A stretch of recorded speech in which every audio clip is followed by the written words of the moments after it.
It has been suggested that the VCUSD administrators management staff is top-heavy and should be reduced. Do you agree with this statement? If so, explain what positions and why.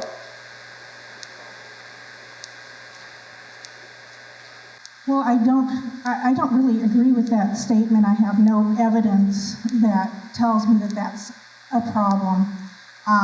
Other criticisms I've read and have explored on my own is the issue of salaries, and what data I've been able to find is old data.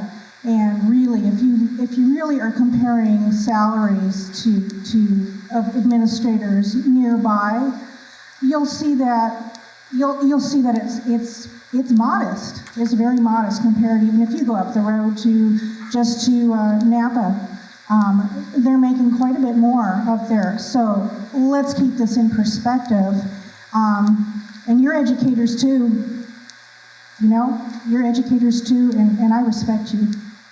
Palo Alto School District spends a little over $1,000 per student on administration, but they get $16,000 per ABA.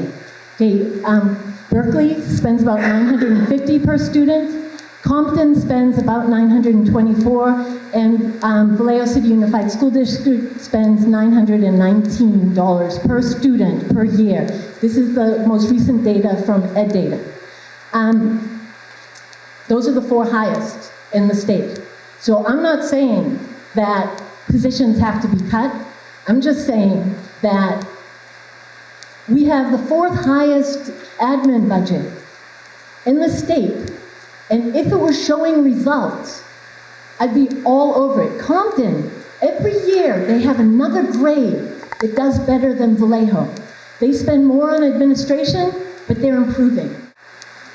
No, I don't think the administration is top-heavy. I haven't seen the data to show either way, but I feel as someone who holds an administrative credential, the more support you have in the classrooms, the more vice principals. Let me give you a scenario in my school. We have a vice principal only 2.5 days a week. So that other person has to either go half a day to another school and then come to our school. So our principal with almost 700 children have to work. When I was in the office 3 years ago as a Title I funds, I never worked my feet off so much and ran around that school. The work and the pay is unbelievable. The amount of nights and weekends and the pressure. You don't have a union support. You are under scrutiny from everyone, and you always have to be smile and yes, I will fix this for you, I'll look into it. So to say that they're top-heavy, I would never make such an assumption unless I knew that. But also, I think we need to support and not attack. We need to support together and find ways that we all are going to be successful for our students, no matter what programs, professional development, and learn how to work together. I have 2 businesses in Vallejo. In addition to having 2 businesses here, I have an undergraduate in organizational behavior, and I have a master's in HR management, human resource management.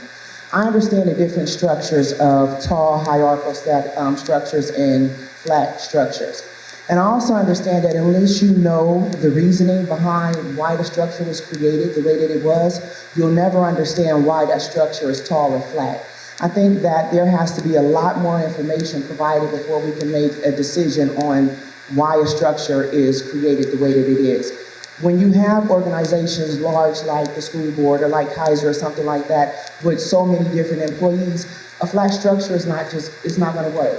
You have to look at how the organization is developed, how it's run, and the different programs that are incorporated in that organization to understand what type of management you need and how many managerial staff members you need.